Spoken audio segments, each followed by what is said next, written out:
You're listening to the Cricket Podcast. Welcome back, everyone, to the Cricket Podcast, where we're going to be previewing the Border Gavaskar Trophy between Australia and India. It's a hot rivalry, this one. Might not be, history-wise, the Ashes. And, frankly, it just isn't the Ashes. But it is a hot rivalry, nevertheless. Before we get into that, though, we're going to talk about something else that will make you hot, and that is Manscaped. Not from a temperature point of view, but from a sex appeal point of view.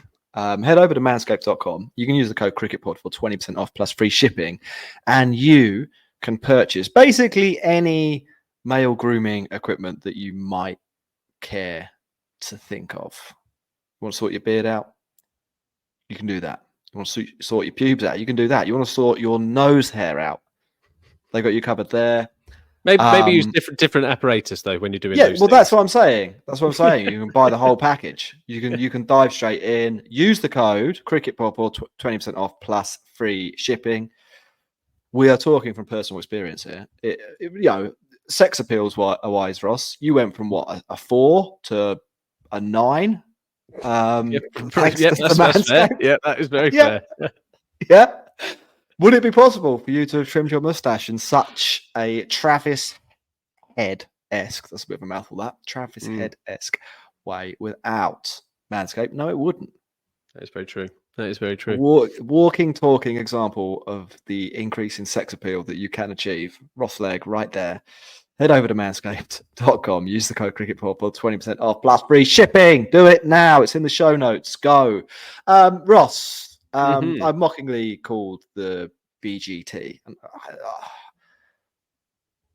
not the Ashes because it isn't the Ashes, but it does mean something. Can you tell me emotionally what this means? Like, how does this series pack a punch for you? Well, I think that just from the last Test series there, where India pretty much won with their C team, right? With their kind of net bowlers that they took over, ended up winning them the game. Rishabh Pant just being excellent and Pujara doing what he does. And I think that these are the two best Test playing nations at the moment, right? So you want to see the best players going up against each other.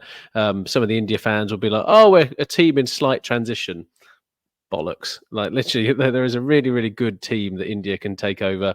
I think Australia obviously slightly better suited to their home conditions, but this is a huge, huge opportunity to demonstrate what is the pinnacle of Test cricket. And across the 5-match series, I think we're going to be treated to hopefully some combustible experiences, Jack. I think that last time there was racism, which was awful, and it was kind of called out. Do we? No, but we can't say we want some combustible experience in the first league, especially after your comments earlier. I'm not saying what? I wasn't saying we want racism. I'm saying that out of that part, that's the stuff that you really don't need. But there needs to be. There's always, because of that history and because of that kind of stuff that's happened there, India are always absolutely pumped for it. Virat Kohli gets pumped against England because he likes to prove like we could do it. In Australia, he is a different beast, and I'm just I think it's going to be a pretty incredible series, and I hope that he ends up back in the runs. So there's like a little bit of team news that's sort of floating around. One, Rohit Sharma is going to miss the first couple of tests, and this was hilariously reported by, I want to say, the Times of India, as Rohit Sharma misses tests due to pregnancy. Obviously not his pregnancy, but get the wording right. It looks like Nitish Kumar Reddy might make a debut. Shubman Gill, I was going to call him Shreyas Iyer, but that would be a big disservice to Shubman Gill, to be honest. He is set to miss at least the first test with a fractured thumb. Daniel Vettori not actually playing, but he's going to leave the series halfway through to go to the IPL auction. And a bloke called McSweeney is going to open the batting for Australia. Ross, there's a lot to kind of get into there from debutants and squad movements perspectives. What do you think will make an impact on this series? And what would you like to talk about? Injuries. I think that's the big part, right? So Shubman Gill might have a fractured thumb or a hurt thumb. which means that Devdutt Padikal or Sai Sudarshan could well be playing. Yep. I think that's first blood Australia, if I'm perfectly honest. Both good batters, but I mean, what we've seen of Devdutt Padikal in the shorter formats has been a bit of a disaster over recent times. Sai Sudarshan obviously has played for Surrey, could put innings together, but compared to Shubman Gill, that's a downgrade as far as I'm concerned. Mohammed Shami has been flown over. So last time you joked that why have they taken Krishna? Is he there as a net bowler? And they pretty much, they need someone like Shami with his new hair to come into that side. Otherwise, I think that it might be a bit of a struggle. And then Siraj blows so hot and cold. You need to have that experienced head to be working with Jasprit Bumrah. So, I think it's quite interesting on the injuries front. I mean, I think it certainly will be. I saw that Shami was bowling and looking decent in domestic cricket. I mean that from a hairstyle point of view primarily, but also his bowling wasn't bad. I mean, I think it could be quite. I agree with you. Basically, I think the way the kind of squad news has fallen does favour Australia off the bat. Like they're taking their best bowling team. There's definitely going to be question marks around the new opener, McSweeney. David Warner, I don't know if we covered this earlier, but he has declared that he's unretired. He's waiting for a phone call. That's not really how. It's not. You retire. You shouldn't be waiting for a phone call. That's not how it's not how it works. Anyway, this McSweeney guy, he's coming in. He's got a decent record, averaging in the 40s in first-class cricket over the last couple of years with 6 tons. Captained Australia A as well, and I think kind of earmarked as a potential future Australia captain. So I don't think he'll be like miles out of his depth. Yeah, but it's a new name, and India they'll want to get around him, won't they? They want to be noisy. They'll make him feel a little bit of pressure in that role. Then after that, you got Khawaja, who even though he's old, was pretty good last time I checked.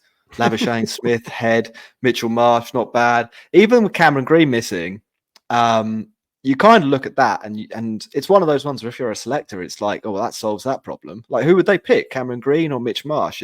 Or do they keep Steve Smith opening the batting? Like, they had some difficulties. I don't think that it's a huge problem that they'll have Mitchell Marsh instead of Cameron Green, and that's enforced. Maybe they would prefer Cameron Green over Marsh, but it's not like some bloke coming in off the street, is it? Like, it's World Cup winning captain. Yeah, it's quite a good player, Mitch Marsh. Yeah, so I think so. They're in shape, and then India, to compare their side, you said Padikal might open. We're not really sure about that. Maybe I think it might be at 3. So I think that you're going to have KL Rahul probably open the batting. Yes, yeah. That's right. And then at 3, Sai Darshan or Padikal. But yeah, I think that is certainly an advantage. But that's the way it goes, and that means that Bumrah is going to have the captaincy. So I wonder when was the last time you saw a bowler versus bowler captain in Test cricket. But that's a good question. That is a good question. I'm really excited to see Nitish Kumar ready. I mean, it looks like he will play in the first game, and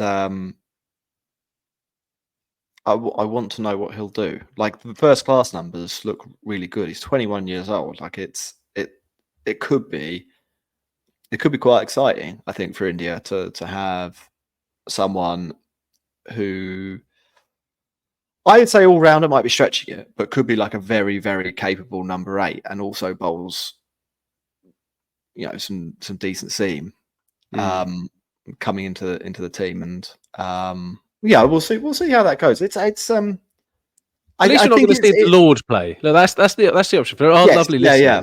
We're not seeing Shardul Thakur play, and I mean that has been something that has been, a pain for everybody.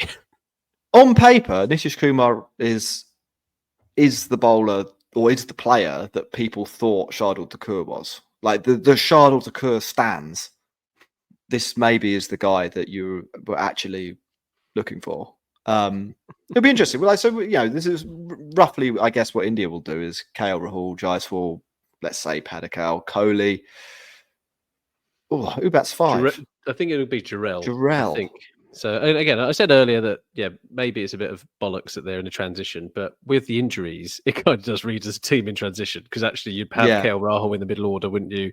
And you'd have Shubman Gill at the top, and and obviously Rohit Sharma at the top. So I think with the injuries, maybe it's just the approach they take. Maybe these people aren't even injured. Maybe that worked last time in the Border Gavaskar Trophy. And so they're just like, do you know what? Let's say there's some injuries and see what happens. Rishabh Pant, he'll be at 6. He's quite good. Jadeja's 7. Yeah, go on. Yeah, I was going to say Pant as well. Like, just suits Australia. I think that he'll like the atmosphere, and hopefully he looks like he's recovered from his injuries, right, from the car crash. So looking for a big series from Rishabh Pant. Nitish Kumar, Siraj and Bumrah, and then who's the extra bowler? This is the thing that I don't quite. I think is the other problem. Like from a bowling point of view, Bumrah, absolute stunner, great. You've got Bumrah. Siraj, not bad. Like I think a pretty decent Test player, got experience in Australia. I think that's fine. I like the idea, Nitish Kumar. I think Jadeja's a pretty good option as a spin bowling all-rounder at number 7. I don't think he's the threat that he is in other places necessarily in Australia, but not bad. Not too worried about your spin option there. But they are. I don't think they quite match up to Australia, and I think the extra bowler is a big question mark for India. And this is where I'm kind of wondered: do they zig where Australia are going to zag? Because like in Perth, like, it's highly, highly unlikely they're going to play 2 spin bowlers, but they do have 2 of the best spin bowlers, right, in Ashwin and Jadeja. And I'm wondering, with all the injuries, is there an argument to say, do you know what, we don't want to risk kind of a new bowler coming? Like Akash doesn't have a bad record in domestic cricket, but is he really a Test match level player? Nitish Reddy, like, is he going to be able to come into this side and bowl kind of 30 overs across this Test match? Highly unlikely. So there is a little bit around. How do they look to manage their risk? And if I was them, I'd actually be considering playing Ashwin and Jadeja together to actually control things a little bit more. I don't think they'll do that. I think that they'll pick one of the other seamers, but I don't know if any of them are great options. So yeah, I agree. Harshit Rana is a runner. Akashdeep, he's a runner. Even Prasidh Krishna is a runner. I can't see that they'll pick him. I mean, I think that would be a real curveball. And Harshit Rana, I kind of like the idea of him in Perth. Tall guy, bowls quite quick, lots of bounce, but it's you're asking a lot of a guy to come in. When the India game, maybe they'll take the risk. Yeah, go on. Yeah, so in the India game, he was in the Neil Wagner role. So he was on the bouncer duty. So again, as I said, like Perth, it is fast, it bounces. Like it is highly unlikely they play 2 spinners. So it might just come down to who's the quickest bowler that they've got and who can bowl the best bouncer. That would be quite funny if they did just have a bowl off on the morning of the Test. Like 2 of our bowlers are injured. I'm so sorry to report. I think as well, one of the things that's quite interesting about this is that to some extent we've got to go trust what journalists on the ground are saying and the noise that's coming out. Almost everyone is reporting a different 11 for India. Like I've seen teams with Akashdeep's definitely playing. I've seen teams where he's not even on the list. He might as well not be in Australia.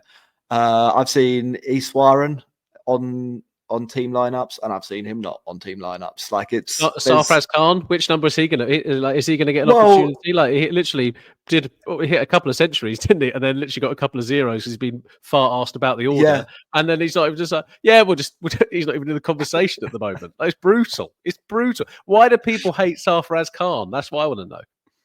I mean, I would probably pick him, but like you say, it doesn't. Nobody seems to be saying. Yeah, Sarfraz looks like he's going to get the nod. It looks like they're going to probably try at least one kind of new guy back into the team, or new guy into the team to solve that problem.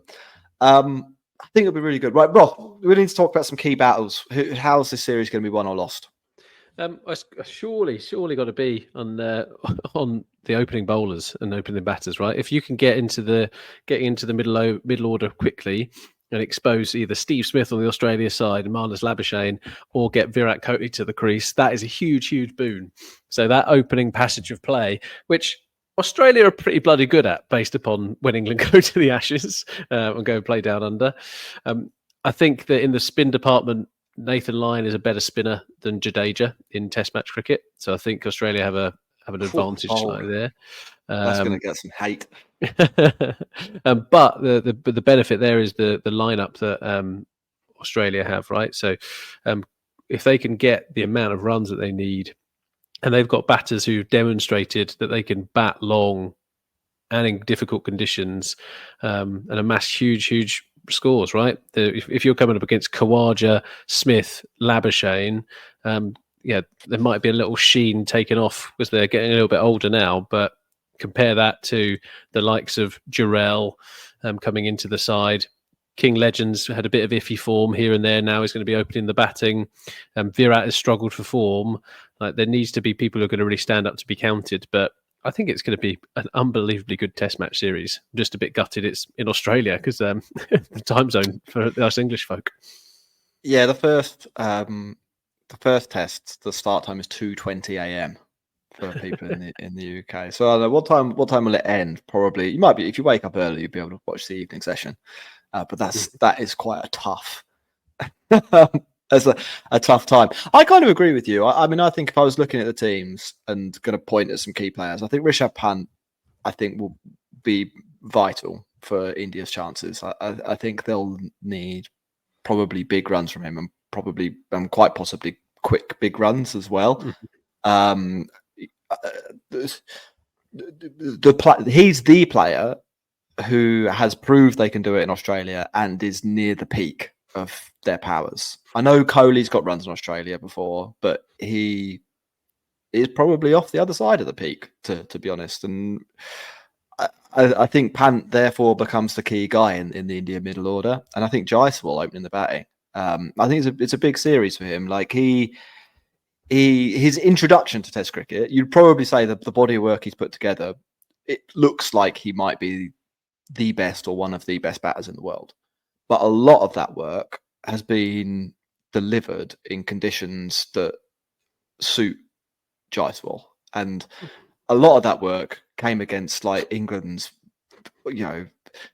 bowling release point height picked bowling attack earlier this year. So I think there's not really something to prove, because I think he's obviously a Test quality player. But if you're going to get up to that Joe Root level, if we're thinking world's best players at the moment, Joe Root, I would say, is the guy that is number one in Test cricket. Jaiswal could get there.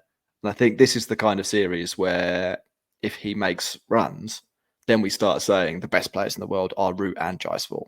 At the moment, we say Root's number one, Jaiswal could be a challenger, I would say. So, huge series for him, and I think it'll be really exciting to see how he goes. And then I think from an Australia perspective, is Steve Smith good anymore?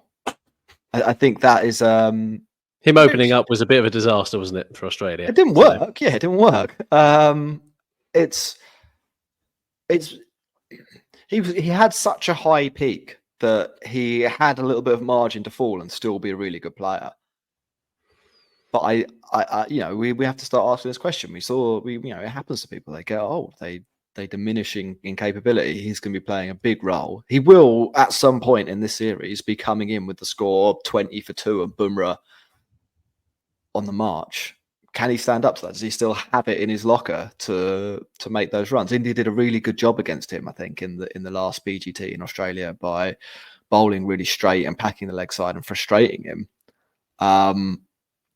Can he find a comeback? I think that'll be a big battle. That's my thoughts. Ross, let's have a couple of predictions. First, we'll do the first test, then we'll do the series. First test in Perth. Where's your money? I think it's going to be an Australia win. I think going in with the injuries that India have, I think that just sways it in Australia's favour. And when you've got that bowling lineup is just pretty intimidating at the best of times. So I'm going to go with Australia to win the opening Test match. But when it comes to the rest of the series, I think it'll be a little bit more competitive. I think it's going to be either 2-2 or 3-2 to Australia. Okay. Yeah, I mean, I think the first test it's an uphill task for India. There's no doubt about that. Like they've got loads of talented players. Bumrah could have a decent test match, and Bumrah can win you a test match single-handedly. He is not to be trifled with, but I think the rest of the team is worse than the Australia side. And cricket is one of those games where one really good performance by one player can have a huge impact. You're right. They do have those players, right? KL Rahul is one of those players. Jaiswal is one of those players. Kohli, obviously, right? So the Pant is definitely those players. So it is massive. But yeah, I agree. This is a bit of an uphill struggle to the top one. Well, we've seen what Australia do. They kind of grind teams down. So even if you do put in a brilliant performance, like enough Australians will do enough that they beat you. Then for the series, I think it's quite a tough one to call. I think 3-1 to Australia, but I think there's a lot of scores that are possible. I think 2-2 and 3-2 are definitely on the cards. I think India could win 3-2, but I think, as you said, 3-2 and 2-2. I'll go for 3-1 Australia. And there's a lot to play. It's going to be a great series. There's so much to play for as well, because you've got basically the World Test Championship. It's like a semi-final to the World Test Championship. Mm-hmm. If India only win a test, I think they're basically out, barring lots of very unlikely other results. So yeah, let's tuck in. Starts in 3 days, 2.5 days, something like that. Well, question for you: will we see Pujara come in? No. So that boat is gone now. I think if they were going to press the Pujara button, they'd have done it when Shubman Gill got hurt. Yeah, that's probably fair. That's my thing. I don't think we'll see Pujara play for India again. And then we've got a question from Alex: who's going to hit more runs, Jaiswal or McSweeney? That's a toughie. That is a toughie. I think Jaiswal will. I think normally I go with the home player, even over the better player. But I think Bumrah is such a factor in that call that he will never have seen anything like it before. Did you see Khawaja? Khawaja came out and go, the first time he faced Bumrah is awful. And then you kind of get used to it. It gets easier. And then he clarified what he said. Like, I don't mean that facing Bumrah is easy, kind of thing. Like almost like said it. It was like, oh no, what have I just said in a media interview? So Bumrah is going to be versus Khawaja is the big one I'm looking forward to now. Yeah. Yeah. Any other questions? Or are we done? No, we're done question wise. Right, well, let's quickly wrap up then. We've got some cricket news. What happened in Pakistan? It looks like Jason Gillespie is going to be sacked. I don't know, what's the position? It was like the head of the committee who kind of came in is going to replace. So Aqib Javed or Aqib Javed, he's going to be replacing him. So it's one of those classic cases, like you get put into a position where you've got complete authority over player selection and coach selection. So you decide to make yourself the coach. It's so Pakistan. It's just delightful. They obviously recorded a victory in some of the part of the white ball series against Australia, and then Australia just bounced back themselves and taken a sweep of the T20s. So Jason Gillespie, a very mixed bag of performance, and how much control he's actually had through that time period remains to be seen. And obviously Gary Kirsten left as well because of, musical differences. I think if we could put it that way. It's amazing, isn't it? But basically what's happened here is they've got annihilated by England in one test. They made some changes and just fiddled with the pitches a little bit. Played pretty well. Which Javed was apparently the person who kind of orchestrated. They do one thing right. He's done one thing right, and now he's in charge of the whole team. Like you were doing well in the job you were doing, mate. You need to. You didn't need. Imagine if in your day job you could, you did 4 good days' work, and then you got to name your new position. It's like, I'm CEO now. I did a couple of really good emails. Now I'm the CEO. Sorry, mate, you're out. Oh yeah, and then the next person who writes a good email, they can just replace me at the drop of a hat. Like it's Yeah, I would like to see kind of what the employment contracts are like for these cricket coaches, because like if football management's anything to go by, there's a payout at the end of it, right? Jose Mourinho, who gets mentioned a few times in the podcast, he's earned 80 million out of payoffs. Like what have maybe he could be Pakistan, Pakistan coach. what have Pakistan used in the last decade on paying off these coaches they like to fire every 10 minutes? I Who mean, knows? I think there's serious questions about whether you ever get any money in that scenario. I mean, I hope that Gillespie and Kirsten have been paid off. They deserve to be. They were screwed around. But no, there was a thing out, and we should wrap up the show. But there was a thing out this week in the BBC. There's a bunch of teams that went to the World Cup, T20 World Cup, that just haven't been paid by their boards. Now, Pakistan probably aren't one of them.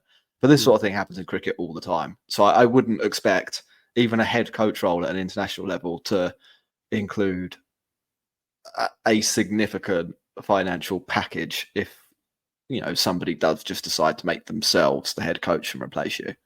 Yeah, fair. Well, there we go.